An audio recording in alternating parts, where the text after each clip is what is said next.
3 hours later, Marcus sat in Agent Torres's office, still wearing the tactical vest over his now soaked polo shirt. Through the window, he could see news crews setting up outside the courthouse, their cameras capturing the damaged building and emergency vehicles that filled the surrounding streets. "Preliminary count shows you saved at least 67 people today," Torres said, sliding a cup of coffee across her desk. The bomb squad confirmed that explosive device would have brought down half the building. Marcus accepted the coffee gratefully, his hands finally steady after the adrenaline had worn off. "What about Mitchell and his people?" "All in custody. Mitchell is cooperating fully, providing information about other planned operations. Apparently, the Constitutional Guardians had targets in 3 other cities."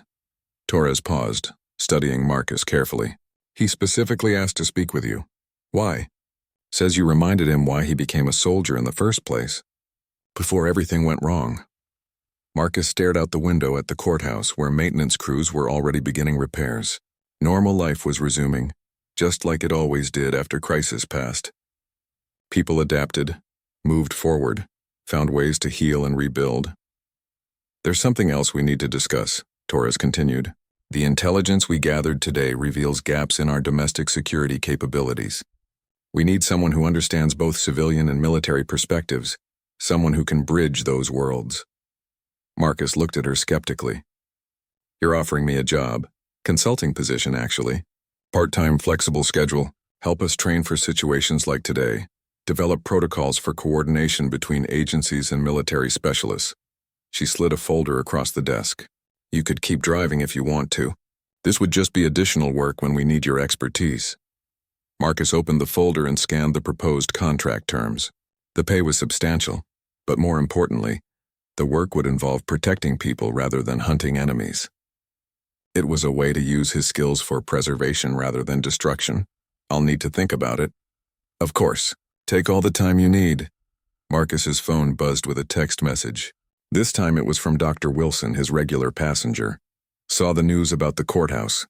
Hope you're okay. Need a ride home from the hospital when you're back to driving." The simple message from someone who knew him only as a friendly Uber driver somehow meant more than all the official praise he would receive.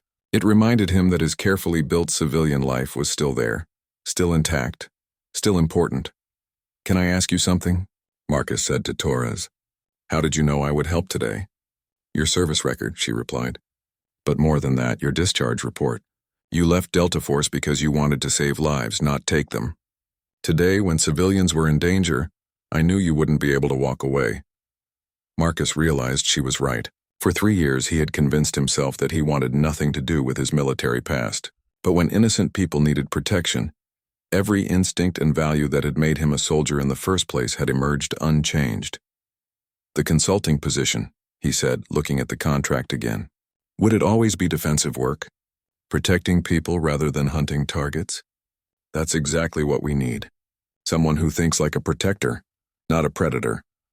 Marcus thought about Jennifer Walsh, the prosecutor he had driven to safety that morning, about the elderly judge who had helped the injured court reporter during the evacuation, about Dr. Wilson and all his other regular passengers who trusted him to get them safely from place to place. "I'll do it," he decided. "Part-time consulting, keep driving full-time. Best of both worlds." Torres smiled and extended her hand. "Welcome back to service, Marcus. Just a different kind of service." 2 weeks later, Marcus was back in his Honda Accord, pulling up to the medical district for another pickup. Dr. Wilson emerged from the children's hospital with his usual tired but satisfied expression after completing morning rounds. "Good to see you. Back on the road," Dr. Wilson said, settling into the front passenger seat. "Heard you had quite an adventure recently." "Something like that," Marcus replied, pulling into traffic. "How are your daughters doing?" "Great, actually. Sarah made varsity soccer, and Emma's science project won first place in the regional competition." Dr. Wilson paused thoughtfully. "You know, I've been thinking about your situation. Sometimes life calls us back to things we thought we'd left behind." Marcus glanced at his passenger in surprise. Dr. Wilson had never shown any awareness of his background or recent involvement with the courthouse incident. "What makes you say that?" "Just observation. You carry yourself differently than most drivers. Always have. But lately there's something different. More confident, maybe. Like you found a way to be both versions of yourself? It was a remarkably perceptive observation from someone who only knew him through brief car rides. Marcus realized that his attempt to completely separate his past from his present had been unnecessary. The skills and values that made him a good soldier also made him a good civilian. He didn't have to choose between them. Speaking of both versions, Marcus said, I might be cutting back my driving hours slightly, taking on some consulting work. Good for you. Using all your talents instead of hiding them. They drove through the city center, past the courthouse where construction crews were installing new security features. The building looked different now, more fortified but also somehow more welcoming. People were moving in and out normally, conducting the business of justice and law that kept society functioning. Marcus's phone showed 3 ride requests waiting, but also a message from Agent Torres about a training session they were developing for courthouse security personnel. Both parts of his life were busy, both were meaningful, and both felt right. Dr. Wilson, Marcus said as they approached the suburban neighborhood, can I ask you something? Do you think it's possible to serve your community in different ways at the same time? Absolutely. I'm a doctor, but I'm also a father, a husband, a volunteer coach for my daughter's soccer team. We all serve in multiple ways. The key is finding the combination that lets you use your gifts to help others. As Marcus pulled into Dr. Wilson's driveway, he realized that was exactly what he had found. The quiet Uber driver and the elite soldier weren't separate people who couldn't coexist. They were different aspects of the same person, someone committed to protecting and serving others in whatever way was needed. His phone buzzed with another ride request, this one from the courthouse. Jennifer Walsh needed transportation to the airport for a business trip. Marcus smiled and accepted the request, then sent a quick message to Torres confirming he would be available for the security training session that afternoon. Staff Sergeant Marcus Chen was still there when needed. But he was also just Marcus, the friendly driver who knew the city well and got people safely where they needed to go. Both versions of himself had found a way to serve, protect, and contribute to the world around him. The transformation was complete, not because he had chosen one identity over another, but because he had learned to integrate them both into something stronger and more balanced than either could be alone. Marcus moved through the chaos of the water-soaked lobby with precision that came from years of operating in hostile environments. The fire suppression system continued spraying, creating a misty haze that provided cover while forcing everyone to squint through the artificial rain. He could hear Mitchell shouting orders to his remaining men, but their voices were increasingly strained with panic. The explosive device was positioned near the main structural support pillar, exactly where it would cause maximum damage to the building's integrity. Marcus recognized the setup immediately. Military-grade C4 with a digital timer showing 4 minutes and 37 seconds. Whoever had planned this operation understood building demolition and had brought enough explosives to turn the courthouse into rubble. All hostages moved toward the north exit now, Marcus commanded through the PA system. Do not stop, do not look back, just keep moving toward safety. Most of the civilians began following his instructions, but several were too frightened to move, and others had been injured during the initial explosions. Marcus watched as an elderly judge helped a young court reporter who appeared to have a broken ankle, both of them struggling toward the emergency exit. Chen, Mitchell's voice boomed across the lobby. I know you're here somewhere. Former Delta Force, right? You think your training makes you better than us? Marcus didn't respond, instead focusing on reaching the bomb while the remaining terrorists were distracted by the evacuating hostages. He had identified 3 men still active, including Mitchell, and all of them were now positioned between him and the explosive device. We served our country too, Mitchell continued, his voice carrying the edge of someone who felt betrayed by the system he had once protected. But when we came home, the same government we bled for turned against us, called us extremists for demanding constitutional rights. Through his tactical observation, Marcus could see that Mitchell was using the speech to reposition his men for a final stand. They knew law enforcement was closing in, and they were prepared to die as long as they took the building and everyone in it with them. 3 minutes on the timer, one of Mitchell's men reported. Marcus made his move, using the confusion of the continuing fire suppression system to approach from an unexpected angle. His Delta Force training had taught him to think 3 steps ahead of his opponents, and he had identified a path that would get him close to the bomb while minimizing exposure to crossfire. The first terrorist never saw him coming. Marcus struck from behind with precise force, immediately neutralizing the threat without firing a shot. The man's weapon clattered across the wet marble floor, but the sound was masked by the ongoing alarm systems. "Rodriguez, report," Mitchell called out, realizing he had lost contact with one of his men. "Problem with the communications," came a muffled response from the second terrorist, who was trying to locate his missing teammate. Marcus was already moving toward his next target, using pillars and debris for cover. The courthouse architecture worked in his favor, providing multiple sight lines and approach routes that civilian security hadn't been designed to handle. The second terrorist spotted movement in his peripheral vision and spun around with his rifle raised. But Marcus was already inside his defensive perimeter. Years of close-quarters combat training took over as Marcus disarmed the man and rendered him unconscious in less than 5 seconds. "We have a problem," Mitchell announced to his remaining associate. "Someone's picking us off. 2 minutes on the timer, boss. Should we accelerate?" Marcus could see Mitchell weighing his options. The terrorist leader was clearly military trained and understood that his tactical position was deteriorating rapidly. But he was also committed to completing his mission, even if it meant sacrificing himself and his remaining team member. "Torres, I'm almost to the bomb," Marcus radioed quietly. 2 hostiles remaining, both positioned near the explosive device.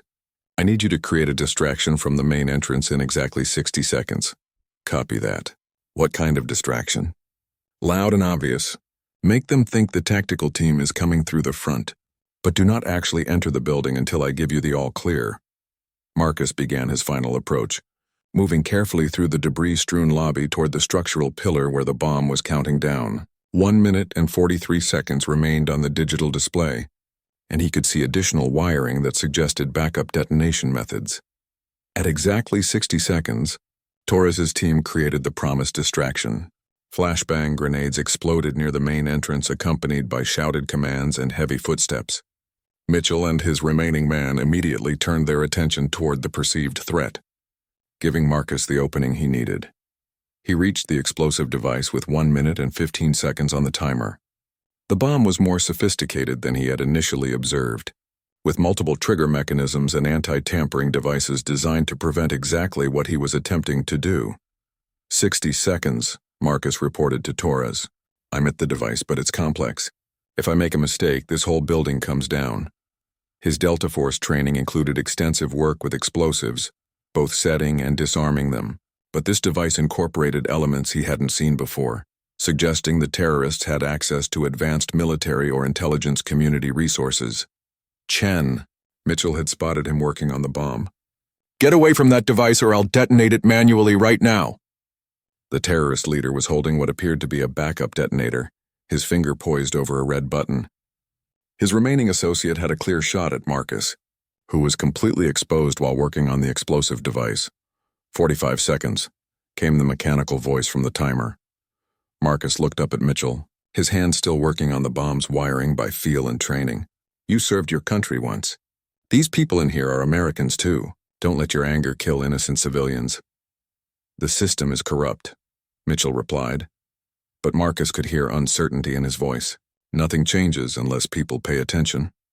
30 seconds. Marcus had identified the primary detonation circuit, but disarming it would require cutting 3 wires in the correct sequence while avoiding the anti-tampering triggers. His hands moved with practiced precision, following procedures drilled into him during countless training exercises. "I'm an American too," Marcus said, still working on the bomb.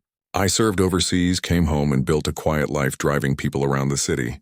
You can make that same choice. Stop this and walk away." 20 seconds. Mitchell's hand wavered over the backup detonator. "It's too late for choices." "It's never too late," Marcus replied, making the final cut on the bomb's main circuit. The timer stopped at 14 seconds, its red digital display going dark. The explosive device was disarmed, but Mitchell still held the backup detonator and his associate still had a rifle pointed at Marcus. For several seconds, nobody moved. The courthouse lobby was suddenly quiet except for the dripping water from the fire suppression system and the distant sound of sirens approaching. Then Mitchell slowly lowered the detonator, his shoulders sagging with the weight of defeat and exhaustion. "I just wanted things to be different." They can be, Marcus said, standing up from the disarmed bomb. But not like this. Marcus reached the courthouse just as the first explosions shattered the morning calm. Two of the main entrances erupted in clouds of smoke and debris, sending security guards and civilians scrambling for cover.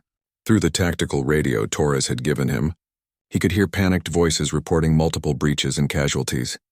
"This is Marcus. I'm approaching the north entrance," he radioed, pulling his Honda into an alley behind the building. "How many hostiles are confirmed inside?" "At least 6, possibly more," came Torres's voice through the static. "They've taken control of the main lobby and are herding people toward the central courtroom.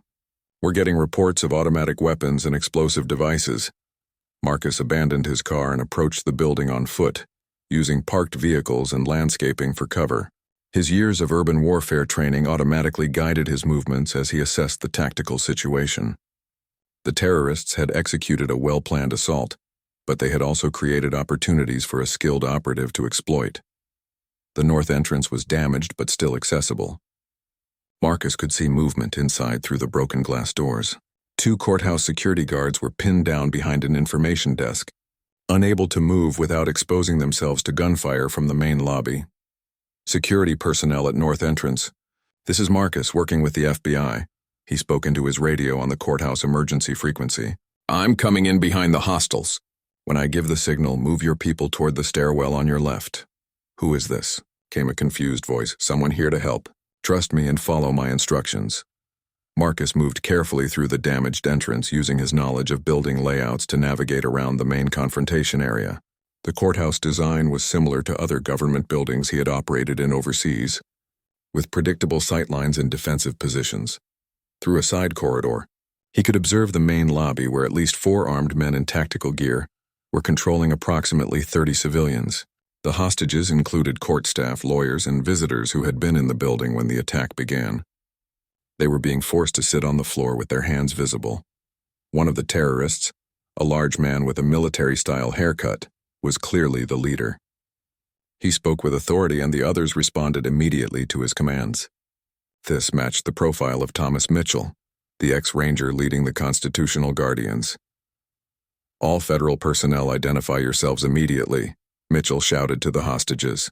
"We know there are FBI agents and federal prosecutors in this building. Make this easy on everyone and step forward now." Nobody moved. The civilians huddled closer together, many of them crying or shaking with fear. Marcus activated his radio. "Torres, they're looking for federal personnel specifically. This isn't random terrorism, it's targeted assassination." "Copy that. Our tactical team is staging 2 blocks away. Can you maintain surveillance until they arrive?" "Negative. These people don't have that long." Through his observation position, Marcus could see the terrorists becoming increasingly agitated. One of them was setting up what appeared to be an explosive device near the main staircase, while another was zip-tying the hands of several hostages. "Last chance," Mitchell announced. "If federal personnel don't identify themselves in 60 seconds, we start executing civilians until someone cooperates." Marcus made his decision. Waiting for backup would cost innocent lives, and his Delta Force training had prepared him for exactly this type of situation.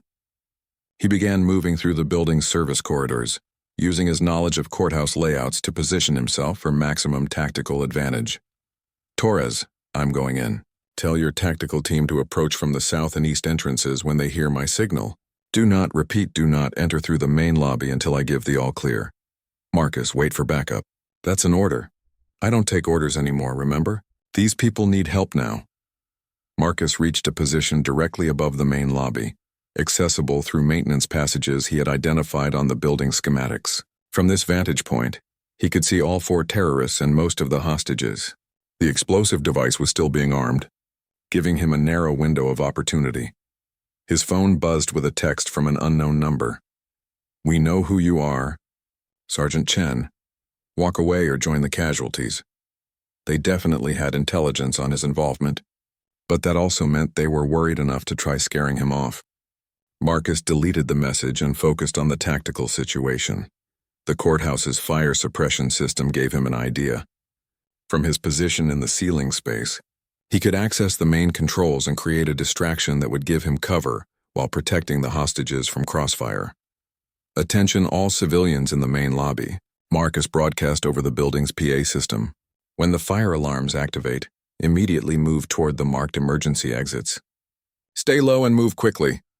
Mitchell spun around, trying to locate the source of the announcement. "Who is that?" "Where are you?" "Someone who's going to stop you," Marcus replied over the PA. He activated the fire suppression system, immediately filling the lobby with water sprays and alarm sounds. In the confusion, Marcus dropped through a ceiling access panel directly behind two of the terrorists. His combat training took over as he disarmed both men in rapid succession, using techniques perfected through years of special operations.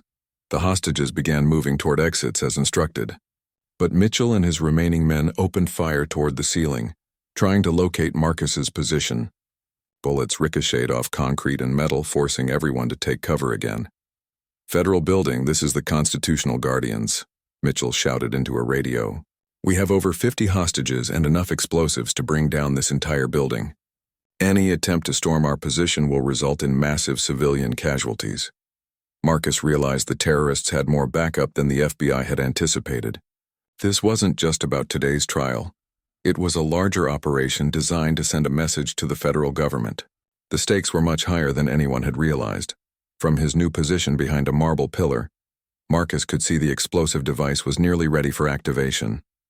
Whatever Mitchell's endgame, it involved bringing down a significant portion of the courthouse with everyone inside.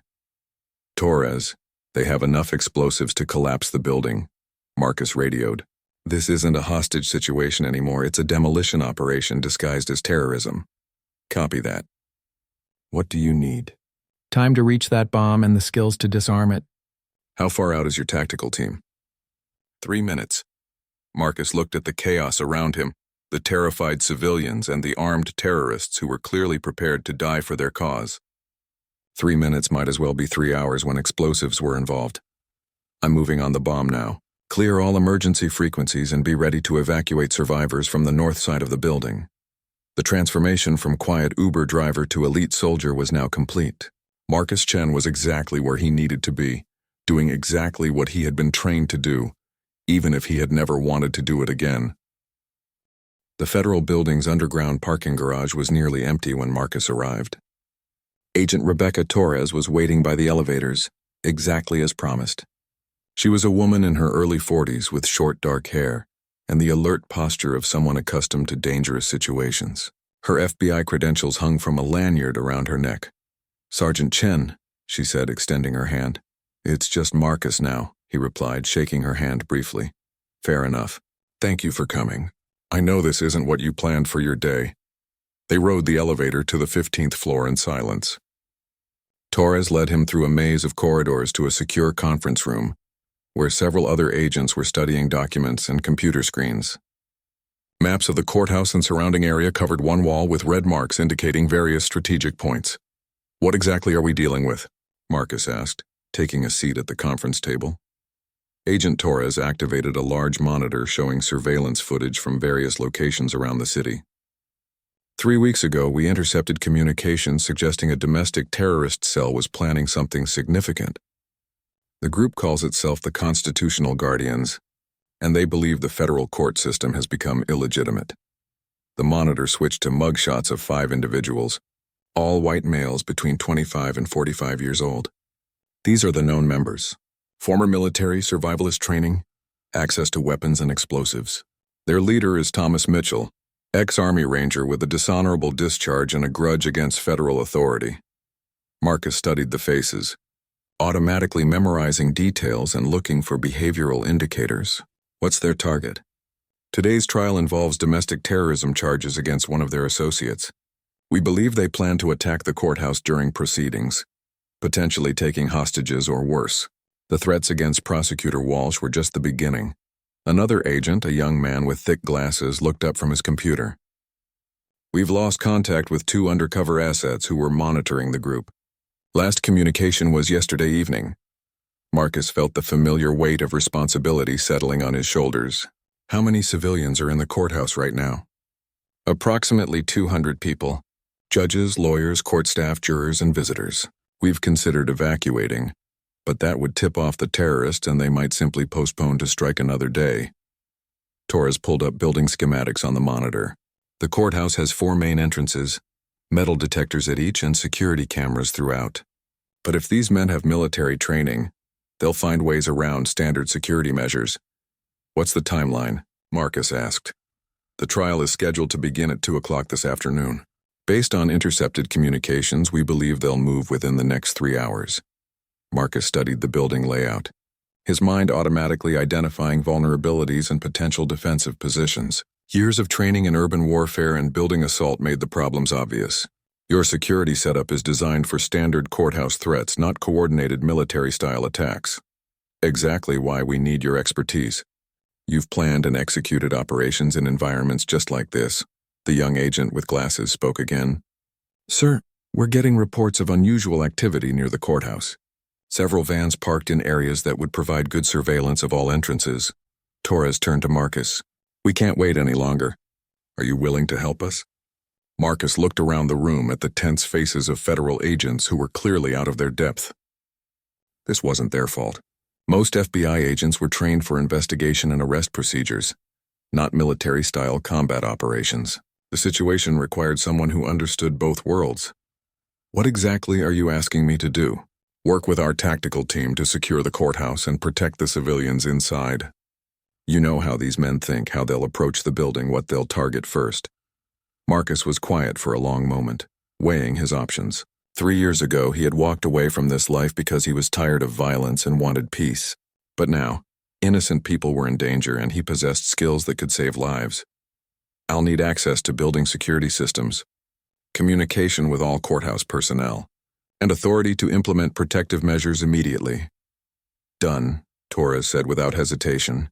And I want it understood that my primary objective is protecting civilians, not capturing terrorists. If forced to choose between apprehending suspects and saving lives, I choose lives every time. Agreed completely. Marcus stood up, his mind already shifting into operational mode. Show me the real-time surveillance feeds and get me a direct line to courthouse security. We need to start moving people away from vulnerable areas immediately. The next hour passed quickly as Marcus worked with the FBI team to assess the situation. Surveillance showed at least 8 individuals in tactical positions around the courthouse, more than the 5 originally identified. They were clearly conducting final reconnaissance before moving to the attack phase. They're not just planning to enter the building, Marcus observed, watching the surveillance feeds. Look at their positions. They're setting up to control all exit routes. This isn't a simple assault, it's a siege. Torres frowned. What does that mean for the people inside? It means they don't plan to let anyone leave until they get what they want. Probably release of their associate or some kind of political statement. The question is what they're willing to do to people who get in their way. Marcus's phone buzzed with a text message from an unknown number. Stop interfering or more people will get hurt. He showed the message to Torres. They know we're onto them. How is that possible? Either they have someone watching this building, or they have communication intercepts we don't know about. Either way, we're running out of time. As if on cue, alarms began sounding from the courthouse security system. On the surveillance monitors, they could see armed men approaching all 4 courthouse entrances simultaneously. It's starting, Marcus said, grabbing a tactical vest from the equipment table. Get me to that building now. Torres was already moving toward the door. Our tactical team is en route, but they're 10 minutes away. 10 minutes is too long. Those people need help right now. As they rushed toward the elevators, Marcus felt the transformation completing itself.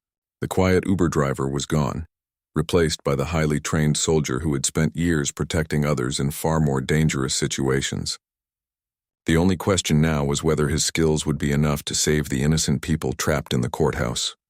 The next morning brought an unusual ride request that would change everything. Marcus was sipping coffee in his apartment when his phone buzzed with a pickup from the federal courthouse downtown. The passenger was listed as Jennifer Walsh, and the destination showed as the main police station across town. Marcus had avoided the courthouse area since starting his driving career. Too many memories, too many faces he might recognize or who might recognize him, but the request paid well, and he needed to meet his weekly earnings target. 20 minutes later, he pulled up to the imposing courthouse steps where Jennifer Walsh waited with a large briefcase and worried expression. She was middle-aged with graying hair pulled back in a professional bun. wearing a navy suit that suggested legal work. As she approached the car, Marcus noticed her hand shaking slightly. "Thank you for coming so quickly," she said, settling into the back seat. "I need to get to the police station as soon as possible." "Everything all right?" Marcus asked, genuinely concerned by her obvious distress. "I'm a federal prosecutor. We've been receiving threats about a case that's supposed to start today. The FBI wants me to give a statement before we proceed." Marcus felt a familiar tightness in his chest, the same sensation he used to experience before difficult missions. His training automatically kicked in as he scanned the surrounding area while pulling away from the courthouse. 3 black SUVs were parked nearby, and he spotted at least 2 individuals who carried themselves like security personnel. "What kind of threats?" he asked, keeping his tone casual while mentally cataloging potential escape routes. "Anonymous messages saying they'll disrupt the trial by any means necessary. It's a case involving domestic terrorism charges, so the threats have to be taken seriously." As they drove through downtown traffic, Marcus noticed a dark sedan that had been following them since leaving the courthouse. He changed lanes twice to confirm his suspicion, and the sedan mirrored his movements. Years of specialized training had taught him to recognize surveillance, and this was definitely intentional. "Ms. Walsh, I need you to stay calm, but we have someone following us," Marcus said, his voice taking on a different quality than his usual customer service tone. Jennifer turned to look through the rear window. "The dark car? Are you sure?" "Positive. I'm going to take a different route to the police station. Call them now, and tell them we're coming in with a possible tail." Marcus had already begun implementing evasive maneuvers, using his knowledge of the city's traffic patterns to his advantage. He took a sudden right turn down a narrow street, then immediately left into an alley that connected to a busy shopping district. The sedan tried to follow but got stuck behind a delivery truck. "Who are you?" Jennifer asked, her voice a mixture of fear and amazement. "Regular Uber drivers don't handle situations like this." "Someone who wants to get you safely to the police station," Marcus replied, emerging from the shopping district onto a main boulevard. "Keep that phone call going with the police. Tell them we'll be there in 5 minutes." His phone showed 17 missed ride requests, but Marcus ignored them all. Every instinct from his previous life was now fully engaged. He checked mirrors constantly, varied his speed unpredictably, and used traffic lights and cross streets to create distance from any potential followers. The police station appeared ahead, its parking lot busy with patrol cars and unmarked vehicles. Marcus pulled directly up to the front entrance where 2 uniformed officers were already waiting after Jennifer's phone call. "Stay in the car until the officers reach your door," Marcus instructed. "Don't walk across any open spaces alone." Jennifer gathered her briefcase but paused before getting out. "I need to know who you really are. That wasn't normal driving skills back there." Marcus met her eyes in the rearview mirror. "Someone who used to do different work. That's all you need to know." The officers escorted Jennifer into the building while Marcus sat in his car, processing what had just happened. His carefully constructed ordinary life had just cracked open, revealing the highly trained operative underneath. For 3 years, he had successfully hidden that part of himself, but protecting an innocent person had triggered responses he couldn't suppress. His phone rang with a call from an unknown number. "Marcus Chen," he answered. "This is Agent Rebecca Torres, FBI. I understand you just brought in Prosecutor Walsh. We need to talk. I'm just an Uber driver who noticed someone following my passenger." "Mr. Chen, we know exactly who you are. Staff Sergeant Marcus Chen, Delta Force, discharged 3 years ago after completing classified operations in 3 different countries. Your file shows extensive training in close protection, urban warfare, and counter-surveillance techniques." Marcus closed his eyes. His past had finally caught up with him. "What do you want?" he asked. "Your help.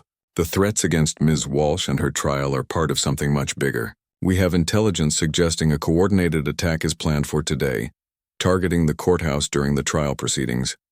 I'm retired from that life. Are you? Because what you just did suggests your skills are very much intact. We could use someone with your background."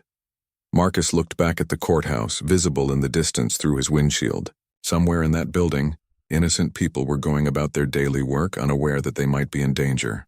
The same protective instincts that had driven him to join the military years ago were stirring again.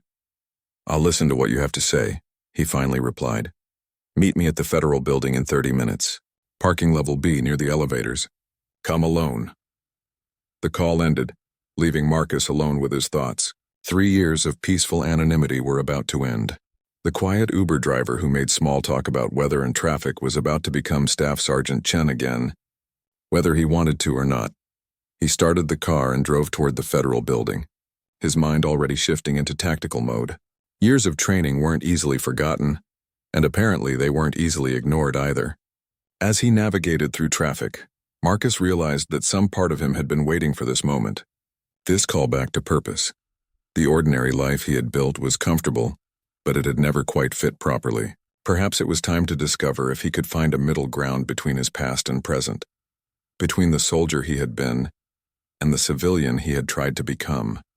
Marcus Chen pulled his silver Honda Accord into the pickup zone outside the downtown office building, checking his phone for the passenger details. Sarah Martinez, 4.9 stars, heading to the airport. He adjusted his rearview mirror and smoothed down his polo shirt, the same routine he'd followed for the past 3 years since starting with Uber. The morning sun cast long shadows across the busy street as office workers hurried past with their coffee cups and briefcases. Marcus had learned to read the city's rhythm during his driving shifts. Rush hour brought stressed executives and chattering college students. Afternoons meant airport runs and medical appointments. Evenings delivered partygoers and date nights. Nobody looked twice at the quiet driver with the neat appearance and polite smile. That was exactly how Marcus preferred it.